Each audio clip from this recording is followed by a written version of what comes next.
करेंगे वो है सुप्रीम कोर्ट में वक्फ कानून पर सुनवाई का आज दूसरा दिन। आज दोपहर 2 बजे से फिर सुनवाई होगी। कल 2 घंटे चली सुनवाई में कोर्ट ने केंद्र से जवाब मांगा था। सुप्रीम कोर्ट का कानून पर तत्काल रोक लगाने से इनकार।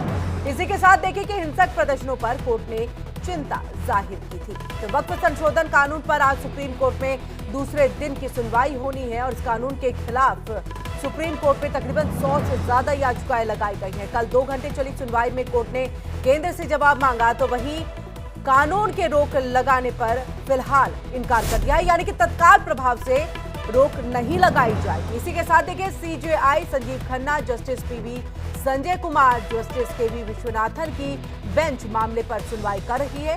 बेंच ने वक्फ बोर्ड और सेंट्रल वक्फ काउंसिल में गैर मुस्लिमों को शामिल किए जाने के प्रावधान पर नाराजगी जाहिर की।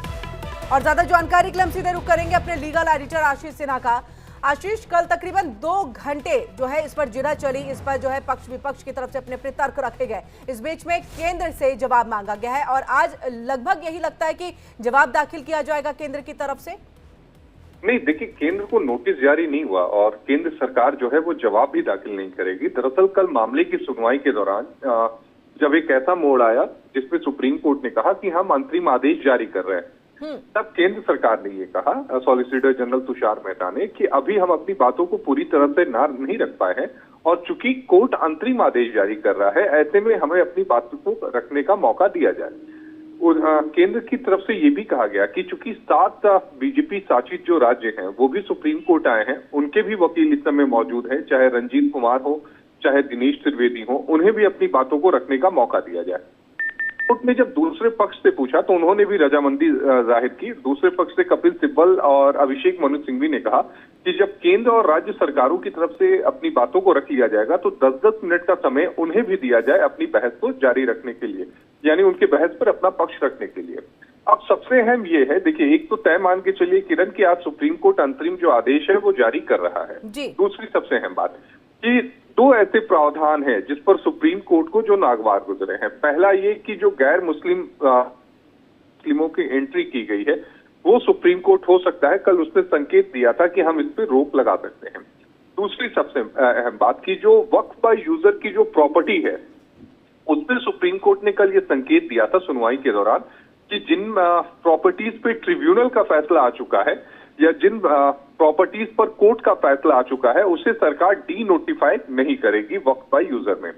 तीसरी अहम बात, जो प्रॉपर्टीज पर अभी मुकदमे चल रहे हैं अलग अलग अदालतों में, तो उसको लेकर भी सरकार की तरफ से कोई आदेश जो है वो जारी नहीं किया जाएगा डी नोटिफाई करने को लेकर।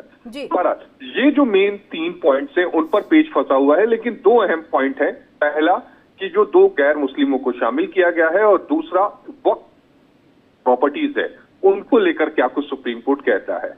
अब देखना यह होगा कि क्या सुप्रीम कोर्ट कुछ प्रावधानों पर रोक लगाता है या फिर कोई बीच का रास्ता निकालता है। बिल्कुल बिल्कुल आशीष, हम आपसे ये भी जानना चाहिए कि आप हमारे दर्शकों के लिए भी बताइए कि अंतरिम आदेश का एक अर्थ क्या होगा और साथ ही साथ, क्योंकि बहुत ही टेक्निकल शब्द जो है लोग नहीं समझ पाते हैं, ऐसे में इस केस पर अंतरिम आदेश का असर क्या होगा?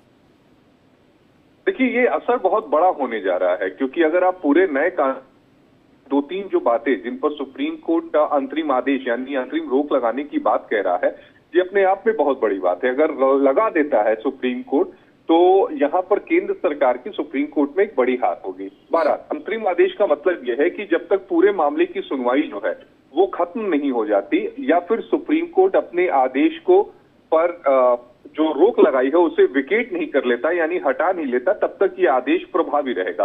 और चूंकि जब अंतरिम आदेश लगता है तो वो जब फाइनल जजमेंट आता है उससे पहले हटे, ऐसी उम्मीद बहुत कम होती है। इसलिए आज का जो अंतरिम आदेश होगा वो बड़ा होगा और उसके दूरगामी परिणाम होंगे और जाहिर तौर पर पक्ष और विपक्ष दोनों तरीके से इसको लेकर अपनी अपनी बातों को रखा जाएगा।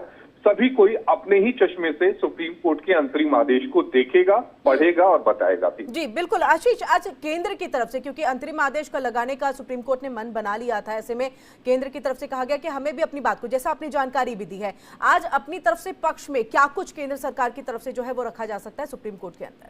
देखिए, केंद्र सरकार की तरफ से सुप्रीम कोर्ट में ये बात बिल्कुल साफ कही जाएगी कि वक्फ बाय यूजर जिस प्रॉपर्टी को लेके ये कह हमारे पास कागजात नहीं है या 300 साल पहले से अगर कोई प्रॉपर्टी इस्तेमाल होती रही है तो उसमें जो है कोर्ट उसमें उसके डॉक्यूमेंट्स हम कहाँ से लेकर आए। तो केंद्र सरकार का कल भी ये कहना था और केंद्र सरकार की तरफ से सॉलिसिटर जनरल ने बड़े साफ तरीके से और बहुत ही आसान सी भाषा में समझाया भी था कि 1923 में जब कानून बना तब भी ये मैंडेट किया गया कि वक्फ बाय यूजर अगर कोई प्रॉपर्टी है या वक्फ की कोई भी प्रॉपर्टी है तो उसके कागजात तैयार करें।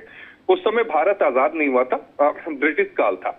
1954 में जब एक बार फिर से पार्लियामेंट से ये पास हुआ वक्फ कानून, उस समय भी इसको मैंडेट किया गया था। 1996 में जब पहला संशोधन इसमें किया गया उस समय भी इसको मैंडेट किया गया था कि आपको अपने संपत्तियों का रिकॉर्ड रखना होगा। 2013 में जब इसमें संशोधन किया गया था तब भी इस चीज को मैंडेट किया गया था कि आपको अपनी संपत्तियों का रिकॉर्ड रखना होगा, रेवेन्यू रिकॉर्ड में आपको दर्ज कराना होगा। लेकिन अगर इतनी बार कानून बनने के बाद अगर कोई अपनी संपत्तियों को रिकॉर्ड पर दर्ज ना कराए तो फिर सरकार उसमें क्या कर सकती है। देखिए सॉलिसिटर जनरल की इस बात में दम तो है कि 1923 में ही जब कानून बना और ये कहा जा रहा था कि भाई अपनी आप संपत्तियों को रेवेन्यू रिकॉर्ड में दर्ज कराइए, लेकिन उसके बाद भी रेवेन्यू रिकॉर्ड में दर्ज नहीं हुआ तो इसमें सरकार की कहाँ गलती है। यही बात सुप्रीम कोर्ट को जो है वो केंद्र सरकार आज यही देखना है कि क्या जिरह के दौरान जो तमाम बातें हैं वो होती हैं सुप्रीम कोर्ट के अंदर में। बहुत बहुत शुक्रिया आशीष।